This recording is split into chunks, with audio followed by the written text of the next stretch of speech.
Ang sikreto ng mainam na buhay nasa Diyos. Walang nakakaalam nung kundi ang Diyos. Siya gumawa sa atin eh. Matuto ka lang makontento. Mahirap ka. Learn to be content of what you are and you will be contented. Diba? Makontento ka lang kung ano ka. Kaya ako, ganun ang aking paniniwala eh. Gaya ni San Pablo, sa 4 ng Filipos, ganito ating mababasa. Marunong akong magpakababa at marunong naman akong magpakasagana.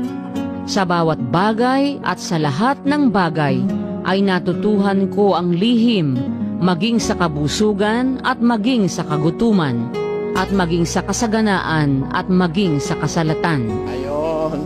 Marunong akong sagana. Marunong din naman akong mahirap. Marunong akong masalat. Marunong naman akong marami. Tayo, kontento siya. O pagka kontento ka, may problema ka ba? Wala. Kano kita mo?